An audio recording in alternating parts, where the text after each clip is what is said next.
Notable metal albums 1993.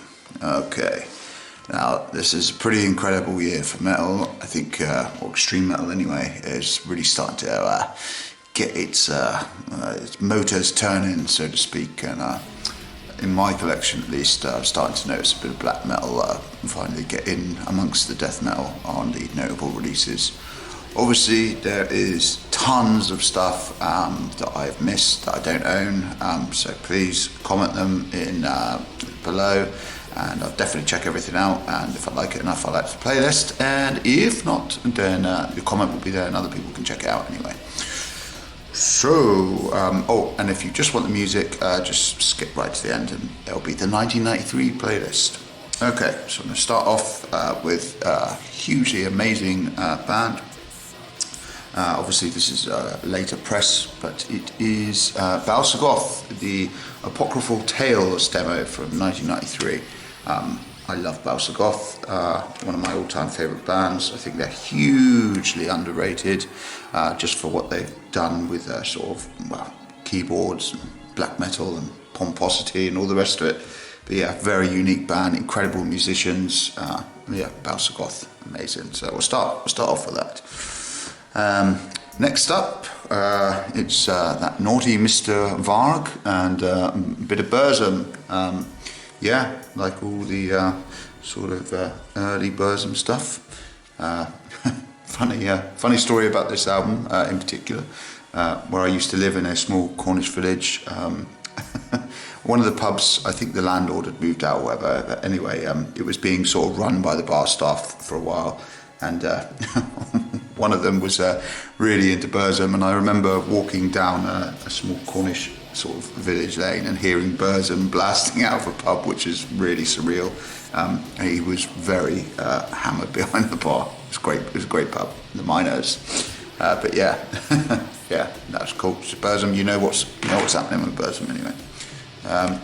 Yeah, so here's a classic, a bit of Dead Infection, sort of gore grind, and we got some cracking band suitable. Sort of check out the amazing Cardigan there. Yeah, that's fucking metal, man. But yeah, cool. It's a cool album. So you just think of sort of early Carcass sort of thing. Yeah, just a photo of a medical operation theatre, that'll do. Yeah, it's a cool album though, bit sort of loose and messy, but yeah, really satisfying to listen to. So next up, at the gates, they're starting to get a bit more sort of cleany and melodic-y, but yeah, still great album. This and With Fear, probably my two favourites. God, it's not With Fear, this is With Fear. The Burning Sky and Red, that one. The one from, was it the year before, or maybe the year before that, I can't remember now. Anyway, great album, great band. We don't need to say much more about that. Same with this one, really. Yep, I mean, if you don't know who Death are, and you say you like extreme metal, then you don't like extreme metal. Pretty much, they're sort of the basis for all of it, or certainly a massive part of it. Individual thought patterns, again, it's probably taking off from where Human started to push it into the modern death sound. Yeah, and just further expanding on it, really. I haven't listened to this for a while, so I will be doing that after this. I make this video. Yeah, this is probably one of my all-time favourite black metal albums, and it's of course Immortal, Pure Holocaust. Just fucking killer from start to finish.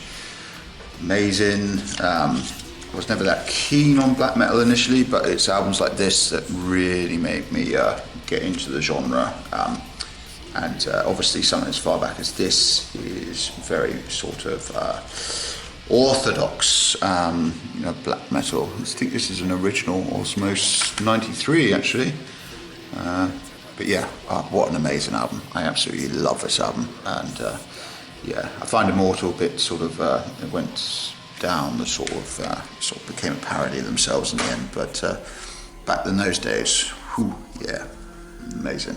And this is a really fucking cool death metal album. It's not a great deal of people know about, which is Sickening Gore. I believe these guys are from Switzerland. But yeah, you want to check this out. It's an amazing album from '93. Just really cool. If you like old school death metal, Sickening Gore, you've got to check it out. Well good. Try and get this back in the old without ripping the vintage. In fact, that case is definitely got a few layers of decades worth of grime on it. Probably do with a clean. Anyway, on that Massacre Records. But yeah, if you haven't heard this, Sickening Gore, go to the playlist, check it out. It's an awesome album from '93. Another really cool album from '93, which I really like. Some people don't like the production notes, but again, Malevolent Creation, and the songs on this are amazing. One thing with production, I find usually when you hear something with production that's probably maybe not so good as other albums or not in the same ballpark, is you usually find within like 2 to 3 songs you sort of sink into it and you get used to it.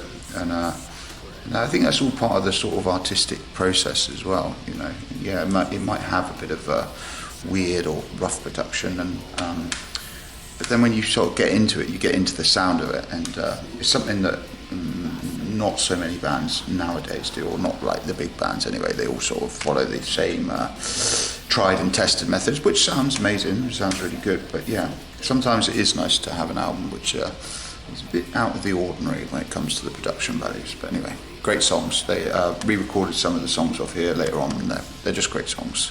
Great album. Really like that album. Now we get to Mr. Murphy's project from '93, Disincarnate. An amazing album. Obviously this came out a bit later. Unfortunately, this one got a bit of damp damage as well. But yeah, it is an amazing album. I don't know how to describe it really. Sort of melodic death metal, but really well written songs. Really sort of well tempoed. They know exactly what they're doing and when to drop a beat or whatever you want to say, or when to introduce a riff at the right time. Yeah, super. I mean, if these guys had kept going, they would definitely be up there with the big boys. If this project had continued from '93, you'd see the name Disincarnate up there with sort of Immolation, Suffocation and whatnot. The big boys of death metal. Yeah, amazing album, Disincarnate. And I guess this is probably my favourite of '93 then. So out of the ones I own anyway. I know there's a lot of metal starting to come out now in '93, extreme metal. So again, please comment below with stuff I missed, because I know I've missed shit tons. Broken Hope. I think this is probably the best Broken Hope album, or probably my favourite. I still really like Loathing as well, but this one is like, it's got the aggression, man. Some of the riffs on this, although they're really simple, they're just played so aggressively. And yeah, Joe's, I think is it Ficheck or Fitek? I can never remember. It's got a very strange sounding name, but his gutturals are really coming into their own now. Some of the best gutturals in the whole of death metal, easily. Yeah, just a really cool album. What you'd expect from '93. It's pretty simple going, straightforward, but man, does it hit the right spot. It's so satisfying to listen to, and really great album. Yeah, so Broken Hope, The Bowels of Repugnance, probably my favourite album from '93. Like I keep saying, I know there's tons I've missed from '93, because metal's really starting to get into its stride now. So please comment below, and I guess I'll see you in the next video, which will be in 1994. Okay, cool, cheers.